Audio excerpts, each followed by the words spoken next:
अस्सलामुअलैकुम, welcome to my channel. कैसे हैं आप सब लोग? उम्मीद है कि ठीक ठाक होंगे। आज का व्लॉग बहुत स्पेशल है क्योंकि ये समी की सरप्राइज़ बर्थडे पार्टी थी और हाँ, सरप्राइज़ बिल्कुल सक्सेसफुल रहा। हमने ये सारी सेलिब्रेशन करने के लिए एक दिन पहले से प्रिपरेशन स्टार्ट कर दी थी। तो सुबह ही सुबह जो है मैं और बच्चों दोनों कोर्ट गए थे। वहाँ उनका एक केस है जिसके लिए बायोमेट्रिक करवानी थी। वो करवाने के बाद जो वापसी में हम कुछ मीट और गोश्त वगैरह और जो चीज़ें रिक्वायर्ड थी वो लेकर आए थे। कुछ सामान हमने पहले ही ख़रीद लिया था। तो बस आके मैंने खाना रेडी किया, हम लोगों ने खाना खाया। उसके बाद मैंने ये टिक्का के लिए हम चिकन लेकर आए थे, चिकन वॉश करके रख दी। जितने भी प्रिपरेशन थी खाने की वो सारी बच्चों ने की थी। मैरिनेशन वगैरह, खाना, केक, हर चीज़ वो उन्होंने खुद रेडी की थी। वो बहुत ज़्यादा एक्साइटेड थी समी की बर्थडे के लिए और वो हर चीज़ अपने हाथों से ख़ुद बनाना चाहती थी। अनफॉर्चुनेटली कुकिंग की कोई वीडियो क्लिप नहीं बना सकी मैं, क्योंकि मुझे लगा था कि वो बच्चों बना रही हैं, तो इसलिए वो सारा मिस हो गया। प्रिपरेशन की बाकी की वो मैंने काफ़ी हद तक अच्छी से कोशिश की कि आप लोगों को दिखा सकूं कि हमने तमाम चीज़ों को किस तरह से प्लान किया है। खैर, यहाँ पे मैंने चिकन वगैरह सब वॉश करके रख दी थी। फिर बच्चों ने तमाम चीज़ों को मैरिनेट किया। अच्छा, हमारे मेन्यू में जो था वो था चिकन टिक्का, बीफ पुलाव और दम कीमा। हमने ये 3 चीज़ें और बाकी की जो वो कोल्ड ड्रिंक और बाकी चीज़ लवाजमात होती हैं वो तमाम चीज़ें इसमें शामिल थी। डिनर में हमने खिचड़ी डिसाइड की थी खाने की इस वक्त, क्योंकि फिर हमें बाहर दोबारा जाना था थाने में अपना बयान वगैरह रिकॉर्ड करवाने के लिए। तो फिर हम लोग वहाँ चले गए थे। वहाँ से आने के बाद हमने अपनी नेक्स्ट डे की सारी प्लानिंग की कि हम किस तरह से तमाम चीज़ों को मैनेज करेंगे, क्योंकि समी के एग्ज़ाम्स स्टार्ट हो गए थे। तो हमें ये बेनिफिट था कि समी सुबह जा रहे थे और तकरीबन 3-4 बजे तक वो घर आते थे अपना एग्ज़ाम देने के बाद। हमारे पास ये बहुत बड़ा टाइम था जिसमें हम तमाम चीज़ों को अरेंज कर सकें। तो सुबह ही सुबह जल्दी उठ के मैंने फिर नाश्ता बना लिया और बच्चों ने अपनी केक की तैयारी शुरू कर ली। अच्छा, केक बनाने के लिए हमारे पास असल में ओवन नहीं था, क्योंकि मेरा ओवन ख़राब हो गया था तो मैंने उसे सेल कर दिया था। तो अभी फ़िलहाल ऐसी कोई चीज़ नहीं थी कि जिसमें हम एक केक बना सकें। हमने डिसाइड किया कि एयर फ्रायर में इसको रेडी करके देख लेते हैं। एयर फ्रायर में बन तो अच्छा गया था, लेकिन जैसा हम लोग वीडियोस वगैरह में देखते हैं मुझे नहीं लगता वो जितना परफेक्ट केक दिखा रहे होते हैं, या हमें समझ नहीं आ रहा था, हमें हैंडल करना नहीं आ रहा था, लेकिन इतना अच्छा नहीं बना था जैसा हमने एक्सपेक्ट किया था। अब दूसरा मसला ये आ रहा था कि हमारे जितने भी केक के मोल्ड्स हैं ना, वो एयर फ्रायर के जो बोल होता है इसके अंदर फिक्स नहीं हो रहे थे, या तो बहुत बड़े हो रहे थे या बहुत छोटे हो रहे थे। फिर हमने डिसाइड किया कि पार्चमेंट पेपर की कटिंग करके और इसी के अंदर ही हम इसको सेट करके डायरेक्ट बनाने की कोशिश करेंगे। तो काफ़ी हद तक हमारा ये वाला तजुर्बा कामयाब हो गया था। मैंने इस तरह से ये पार्चमेंट पेपर को उसके साइज़ का कट करके और साइडों में से कट लगा लिए थे, ताकि वो एक राउंड शेप बन जाए और वो उसके अंदर फिक्स हो जाए। इस तरह से काफ़ी अच्छा हो गया था, लेकिन फिर भी हमने इसको अंदर से एक और लेयर साइड में लगा दी थी, ताकि हमारा जो केक का बैटर है वो बाहर ना निकले। इस तरह से साइडों में हमने और पार्चमेंट पेपर लगा के इसको कवर कर दिया था। इसके बाद जो साइड्स इसकी ऊपर निकल रही थी ना, उनको तमाम को कट करके और केक को हमने इस तरह से फिर बेक होने के लिए रख दिया था। फिर इसको हमने 200 डिग्री पर 40 से 45 मिनट तक 20-20 मिनट करके बनाया था, तो कहीं जाके ये रेडी हुआ था। अगर आप लोग भी इसको इस तरह से एयर फ्रायर में रेडी करते हैं केक्स को, तो मुझे ज़रूर बताइएगा कि आप लोग क्या स्ट्रेटेजी बनाते हैं और किस तरह से आपका परफेक्ट केक रेडी होता है। साथ साथ मैंने अंदर अपनी डेकोरेशन भी स्टार्ट कर दी थी। मेरी कोशिश थी कि समी के आने से पहले पहले ये तमाम चीज़ों को मैं मैनेज कर दूँ। अपना सेटअप सारा पूरा वॉल पे बनाने के लिए मुझे ये वाली जो लेफ़्ट वाली वॉल है इसको पूरा डेकोरेट करना था। तो मैंने जितनी भी चीज़ें थी सामान ड्राइंग रूम में से बाहर निकाल दी, सिर्फ सोफ़ों को वहाँ पे रखा था। अच्छा, तीनों सोफ़े पहले मैंने एक ही लाइन में लगा दिए थे और फिर मैंने वैक्यूम करके तमाम चीज़ों को फ़र्श को पूरा साफ़ किया कि जो भी एक्स्ट्रा की मिट्टी वगैरह हो वो सब निकल जाए। इसकी क्लीनिंग करने के बाद मुझे लग रहा था कि जो मुझे वॉल चाहिए थी ना, वो मुझे पूरी एम्प्टी नहीं मिल रही थी। वहाँ सोफ़ा बीच में आ रहा था। तो फिर मैंने सोफ़े को जो है राइट साइड से हटा के लेफ़्ट साइड वाली वॉल पर मैंने इसको मूव कर दिया था, ताकि फिर मुझे पूरी जो वॉल है सामने वाली वो क्लियर मिल जाए और मुझे काम करने में भी आसानी हो। तो मैंने इसको इस तरह से यहाँ पर साइड में मूव कर दिया था। अब मैंने अपनी डेकोरेशन के लिए जो सामान था वो दराज से ऑर्डर करके मंगाया था। उसके लिए एक मैंने टेबल कवर मंगाया था जिस पे हैप्पी बर्थडे लिखा हुआ था गोल्डन कलर का, वो बहुत अच्छा आया था, उसकी क्वालिटी काफ़ी अच्छी थी। ये आप वीडियो में भी देख सकते हैं कि काफ़ी अच्छा लग रहा था ये। और इसके साथ साथ फिर मैंने एक बलून का पूरा सेट, एक थीम येलो थीम के साथ पूरा सेट मंगाया था। चीज़ें सही थी, जो बलून्स इन्होंने दिए थे 60 बलून थे, बलून की क्वालिटी बिल्कुल भी अच्छी नहीं थी और ग्रे वाले बलून तो बहुत ही ख़राब थे। इनमें जो सिर्फ ऑफ वाइट वाले बलून थे ना, वो थोड़े सही थे, सस्टेन कर रहे थे, वरना सारे जो है ना बलून मैंने जैसे ही फुलाए हैं वो फटना ही शुरू हो गए थे। इसके साथ मुझे 3 स्टार वाले, एक चाँद तारा वाला और 4 जो हैं वो ट्रांसपेरेंट बलून्स थे जिसके अंदर स्प्रिंकल्स डाले हुए थे इन्होंने। स्प्रिंकल भी बहुत कम डाले हुए थे, मतलब मीन्स कि मैं सेटिस्फाइड नहीं थी इसकी क्वालिटी से। और ये मुझे तकरीबन 1100 रुपये का पूरा सेट पड़ा था। और इसके अंदर इसका एक पंप था जो बलून फुलाने के लिए था, एक टेप था जिसके अंदर मैं बलून्स को हम लगा सकें, होल वाला एक टेप था, और साथ ही कुछ ग्लू डॉट्स थे बलून्स को चिपकाने के लिए। वो थोड़ी देर तक तो वो दीवार पे बलून्स लगे रहे, लेकिन जब तक हमारा इवेंट शुरू हो रहा था वो सामान गिरना शुरू हो गए थे। तो फिर मुझे तो बाज़ार से एक अलग से डबल साइडेड टेप मंगा कर और इनको स्टिक करना पड़ा था। फिर मैंने सारे बलून ब्लो करना शुरू किए। बेचारी बच्चों भी आ गई थी हेल्प करने के लिए, वो मुंह से फुलाने की कोशिश, तो मैंने उनको फिर मना कर दिया कि ऐसा ना उनकी तबीयत ख़राब हो जाती, थक जाती वो। तो मैंने कहा ये काम मैं कर लूँगी, आप अपना बस कुकिंग वाला डिपार्टमेंट संभाल लीजिए। तो वो अपना फिर बेचारी कुकिंग में ही सारा सेटअप करने में लगी थी। यहाँ मैंने बलून्स वगैरह फुला लिए थे, बच्चे घर में मौजूद नहीं थे, इसलिए सुकून से काम हो गया। वरना अगर अरहान रूहान घर पे आ जाते ना तो बहुत मुश्किल हो जाती मुझे ये तमाम चीज़ों को मैनेज करने में, क्योंकि बच्चे आपको पता है बलून्स के बगैर देख लेंगे तो वो तो पागल हो जाते सारे। फिर समी के आने से पहले और भरपूर कोशिश मेरी ये थी कि उनके आने से पहले पहले मैं ये तमाम चीज़ों को सेट कर दूँ। ये सेलिब्रेशन सिंपल थी लेकिन दिल से थी। थोड़ी सी प्रिपरेशन, थोड़ा सा डेकोरेशन और बहुत सारी फैमिली वाइब्स, और दिल में बस एक ही थॉट थी कि समी को बिल्कुल भी आइडिया ना हो कि ये हम लोग क्या कर रहे हैं। हमारी पूरी भरपूर कोशिश थी कि इन तमाम चीज़ों को जितना सीक्रेट हो सके वो हम रख सकें। फिर जितने भी सारे बलून्स थे उनमें से तकरीबन आप ये समझे 60 बलून्स थे ना, तो 40 to 45 बलून्स मुझे मिले थे जो हमने प्रॉपर जैसे सेटिंग की थी, बाकी सारे बलून्स ख़राब हो गए थे। इन तमाम डेकोरेशन में मेहनत बहुत लगी थी, मैं बहुत ज़्यादा थक भी गई थी, लेकिन बहुत खूबसूरत लग रहा था, बहुत इन्जॉय किया सबने, सबको बहुत मज़ा आया था।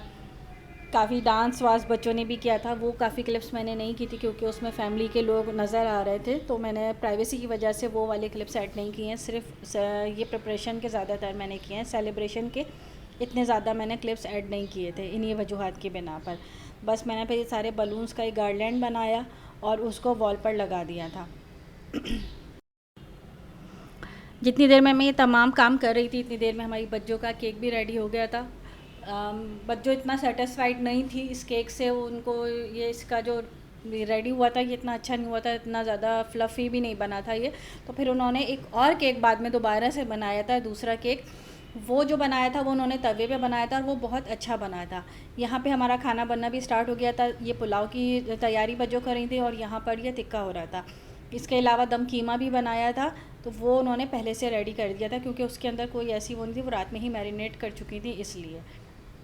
इस तरह से मैंने फिर ये बलून्स की लड़ी बनाकर और इसको दोनों साइड पर सी शेप में या आर शेप में जो है ना मैंने इसको सारा सेटअप किया था। बस कोशिश यही थी कि सब कुछ बहुत सिंपल हो लेकिन बहुत स्पेशल हो। हर चीज़ को बहुत प्यार से सेट कर रही थी मैं बहुत, क्योंकि बात जब अपनों की आती है ना तो एफ़र्ट खुद ब खुद आ जाता है। थोड़ी सी टेंशन ये भी चल रही थी कि समी ना आ जाए, लेकिन एक्साइटमेंट उससे भी कहीं ज़्यादा थी। डेकोरेशन का काम भी चलता जा रहा था, साथ में दूसरे काम भी हो रहे थे और दिल भी बहुत खुश था। और बच्चों को इतना ज़्यादा मैं एक्साइटेड देखकर मैं भी बहुत ज़्यादा एक्साइटेड हो रही थी। तो जल्दी ये तमाम चीज़ों को मैं रेडी करती जा रही थी, आहिस्ता आहिस्ता तमाम स्टेप्स फॉलो कर रही थी जो भी मुझे करने थे। पूरी एक मैंने थीम बना सोच के रखी हुई थी और उस थीम के अकॉर्डिंग मैं हर चीज़ को स्टेप बाय स्टेप कर रही थी। एक दिन पहले ही मैंने तमाम चीज़ों को ना एक माइंड मैप बना लिया था। फिर हसन आ गए थे तो हसन ने मेरे साथ मिलकर ये तमाम डेकोरेशन को कंप्लीट करवा दी थी, क्योंकि इनका भी ज़ाहिर बात है यूनिवर्सिटी में से आना था, तो इनको भी आते आते 5 बज गए थे। थोड़ा सा हमारे साथ एक प्रॉब्लम ये भी हो गया था कि हमने सोचा था कि इसके अंदर हम ये ब्लूबेरीज़ केक में डालेंगे, लेकिन जो हमने ब्लूबेरीज़ मंगाई थी ना वो सब एक्सपायर्ड थी, बहुत ख़राब हालत में थी। अच्छा ये देखिए, ये दूसरा केक जो है ये बच्चों ने तवे पे बनाया था, ये फिर भी बहुत अच्छा बन गया था, काफ़ी इसका स्पंज बहुत अच्छा तैयार हुआ था। आपको दोनों जो केक्स हैं ना उनका कलर भी डिफरेंट दिख रहा होगा, क्योंकि एक में चॉकलेट ज़्यादा यूज़ की थी उन्होंने और एक में कम। उसके बाद मैंने ये व्हिप क्रीम उनको बीट कर दे दी थी। फिर उसमें अच्छा इसकी जो हमने डेकोरेशन की थी केक की वो सिंपल ये व्हिप क्रीम से की थी, लेकिन बीच में हमने कैरेमल बनाकर और उसके अंदर ड्राई फ्रूट्स डाल दिए थे और उसकी हमने लेयर लगाई थी। और वो जब मुंह में चंक्स आ रहे थे ना कैरेमल के, और जो क्रिस्पी सा जो कैरेमल था और ड्राई फ्रूट्स के, वो बहुत मज़ेदार लग रहे थे। इस तरह से ये लेयर बाय लेयर लगाकर 3-4 लेयर्स का हमने केक रेडी कर दिया था, क्योंकि हमारा जो सुबह वाला केक था हमने वो भी इसमें ऐड कर दिया था, लेकिन बहुत मज़े का बना था। ये देखिए, ये फ़्रेश वाला जो दोबारा बच्चों ने बनाया था ना, और वो इतनी कोई इस केक को लेके इतना ज़्यादा परेशान थी ना कि वो कोई भी, मैंने उनको कहा था कि आप खाने की जो भी कुकिंग कर रही हैं ना उसकी वीडियोस बनाते जाइएगा, तो वो बेचारी स्ट्रेस में ये वीडियोस भी रिकॉर्ड नहीं कर सकी। समी के आने से पहले पहले हमारी तमाम डेकोरेशन कंप्लीट हो गई थी, बहुत प्यारा लग रहा था सच कर।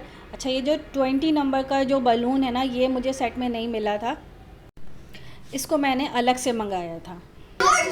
आ गए।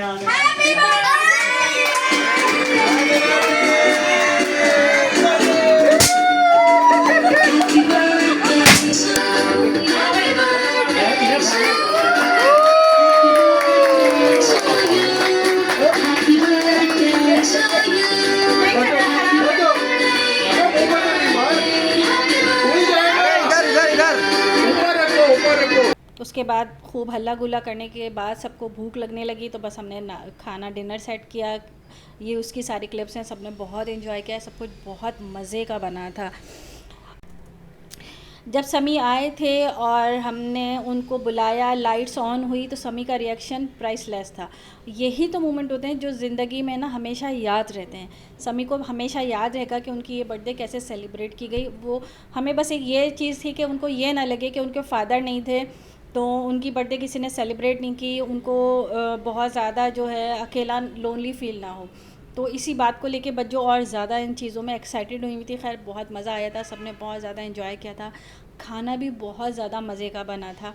बस आप लोग दुआ कीजिएगा अल्लाह ताला समी को बहुत सारी खुशियाँ दे, उनको कामयाबी दे, वो हमेशा खुश रहें, हेल्दी रहें और उनका हर ड्रीम पूरा हो। पार्टी ख़त्म हो गई, सब ने खूब हल्ला गुल्ला किया, इंजॉय किया, सब कुछ हो गया। फिर एंड में काम शुरू होता है उसको रैप अप करने का। फिर सब गेस्ट के जाने के बाद मैंने क्लीनिंग शुरू कर दी थी, तमाम किचन को साफ़ किया, बर्तन वगैरह तमाम वॉश किए। फिर समी कहने लगे कि मैंने कोई कुछ कंट्रीब्यूट नहीं किया था, ये सरप्राइज़ पार्टी उन्होंने बहुत एंजॉय की थी, तो वो अपना इसमें पार्ट डालना चाह रहे थे। तो आखिर का जितना भी सारी रैप अप था वो सारा समी ने किया था। सारे बलून्स को जो रह गए थे उनको उतारा, सब दीवार को पूरा क्लीन किया, तमाम चीज़ों को अपनी जगह पे रखा, वैक्यूम किया, लाउंज में हर जगह उन्होंने पूरी सफाई कर दी थी। बहुत एफ़र्ट डाले थे समी ने भी। और मैंने जल्दी तमाम बर्तन धो लिए थे, बाकी की तमाम उठाई धराई जितनी भी होती है ना घर की, जो भी चीज़ें फैली हुई थी उनको सबको अपनी जगह पे पहुंचाया था। बच्चों बेचारी बहुत ज़्यादा थक गई थी, तो वो थोड़ा नैप ले रही थी कि मैं थोड़ा रेस्ट कर लूँ, फिर मैं देखती हूँ। हमारी बस सिर्फ कोशिश ये थी कि समी और बच्चों जिस तरह से ये टफ़ टाइम में गुज़र रहे हैं, तो वो उनको बिल्कुल भी अकेला फ़ील ना हो और उनको बिल्कुल ऐसा ना लगे कि उनका कोई साथ देने वाला नहीं है। उनके साथ हुआ क्या है वो तमाम डिटेल्स में आने वाली फिर किसी वीडियो में आप लोगों के साथ शेयर करूँगी। अभी फ़िलहाल ये एक खुशी का दिन था, इसमें मैं ऐसी कोई चीज़ शेयर करना नहीं चाह रही थी जो नेगेटिविटी या दुख के साथ भरी हुई हो। मैंने सारे ये बर्तन धो लिए, जितने भी पतीले वतीले सब कुछ थे ना, ये सब मैंने रात में ही क्लीन कर दिया और पूरा किचन अपना चूल्हा वगैरह हर चीज़ मैंने साफ़ सुथरी कर ली थी। तो समी का कहना ये था कि जो भी ये डेकोरेशन हुई है, जो सेलिब्रेशन हुई है, इसमें इनका कोई कंट्रीब्यूशन नहीं है। तो एंड में फिर उन्होंने सारी क्लीनिंग की, तमाम डेकोरेशंस जो भी हुई थी वो सब साफ़ की, ड्राइंग रूम की सफाई की, वैक्यूम वगैरह सब कुछ किया, कारपेट्स वगैरह सबको साफ़ करके समेट के सब वो रखवाए मेरे साथ मिलकर बिल्कुल साफ़ कर दिया था, ताकि नेक्स्ट डे जब मेड आए तो उसको सफाई करने में किसी किस्म की कोई परेशानी ना हो। समी ने बिल्कुल भी एक्सपेक्ट नहीं किया था कि उनकी बर्थडे इस तरह से सेलिब्रेट की जाएगी। वो थोड़ा बहुत उनको आइडिया था कि कुछ ना कुछ हो रहा है, लेकिन इतना हद तक इतना ज़्यादा हम लोगों ने उसको डेकोरेट करके सेलिब्रेट किया, ये उनको बिल्कुल भी आइडिया नहीं हुआ था इस बात का। समी ने हर चीज़ को बिल्कुल साफ़ सुथरा कर दिया था। ये देखिए ड्राइंग रूम बिल्कुल चमचमा गया है। ये कुछ बलून्स जो रह गए थे, इनको समी ने इनकी बाद में इनकी भी हवा निकाल दी थी और इसको भी सबको रैप करके रख दिया था। सारी बेडशीट्स वगैरह हमने चेंज की। इन तमाम कामों को ख़त्म होते होते रात का 1 बज गया था। आज का दिन बहुत स्पेशल था और मेहनत बिल्कुल वर्थ इट थी। अगर आपको फैमिली व्लॉग्स और रियल लाइफ मोमेंट पसंद हैं तो लाइक ज़रूर करें और कमेंट में समी को बर्थडे विश करें और चैनल को सब्सक्राइब करना ना भूलें। इसी के साथ हम आज का व्लॉग एंड करते हैं। Thank you so much for being part of our little celebrations. अल्लाह हाफिज़। मिलते हैं फिर नेक्स्ट व्लॉग में। कुछ हैप्पी मोमेंट्स मैंने लास्ट के लिए रखे थे, आप लोग भी इनको एंजॉय करें। अल्लाह हाफिज़।